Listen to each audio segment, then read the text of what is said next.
I call the member for La Trobe. Thank you, Madam Acting Deputy Speaker. I had the recent great pleasure on Saturday the 16th of November of attending the Ferntree Gully CFA's annual dinner and presentations. And the CFA at Upper Gully has a fantastic history. It goes back to 1926, and I really look at them as the keepers of the watch. They have the very important role of protecting the base of the Dandenong Ranges from bushfire. And there's been many members at the Upper Gully Brigade who have served for many, many years, and on the night we had the great pleasure of awarding some of those for their service record. To Tracy Jenner for 5 years service, to Andrew Ritchie 10 years service, to Rod Simpson 15 years service, to Craig Walter 15 years service, to Mark Goodchild 25 years service, to Captain Peter Smith 40 years service, and to Gary Lee 45 years service, which is a truly amazing commitment, and I thank all the CFA volunteers for their fantastic efforts and assistance. On the night, Captain Peter Smith did remind us that every time there's a bushfire or the CFA volunteers are called out, that these days, in actual fact, it's quite the case that it is most likely they are going to put themselves in harm's way. And I go back to the days of Ash Wednesday back in 1983, and my father was a member of the Ferny Creek Sassafras CFA.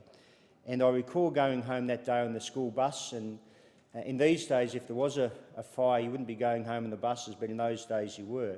And I looked across from Upper Gully, and you could see the plumes of smoke. It was like a nuclear cloud coming out of Belgrave South. And at the same time, there was other fires in Cockatoo.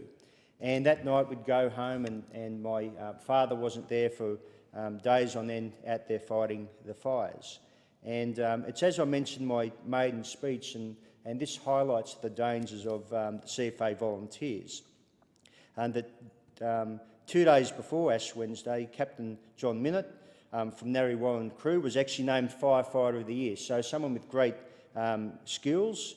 And he went out there with his crew, 6 members from Narre Warren and 6 members from the Panton Hills crew, and they went up to Upper Beaconsfield, where sadly a firestorm engulfed both trucks, and the bodies of the 12 CFA volunteers were found huddled together.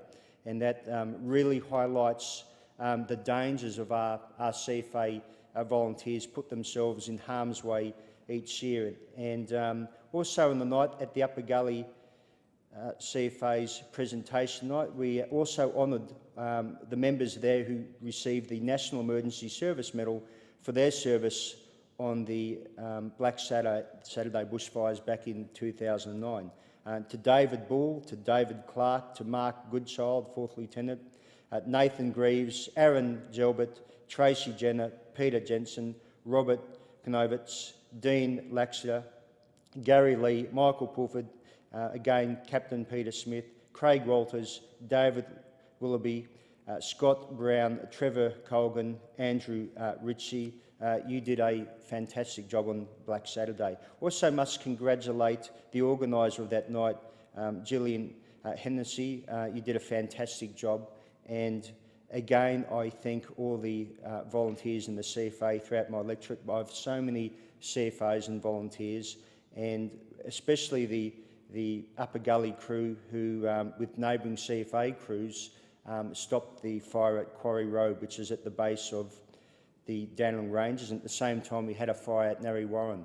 And if those 2 fires had taken off, the Dandenong Ranges would have been devastated, like Marysville and other places in Victoria. So my thoughts are with all the volunteers as they go out to fight fires in this fire season. We've already seen what's happened up in New South Wales, and also our thoughts are with the family members who hear the pages go off and knowing their loved ones will be going out, ensuring and putting themselves in harm's way to protect Victorians and, in my case, the Dandenong Ranges. Thank you.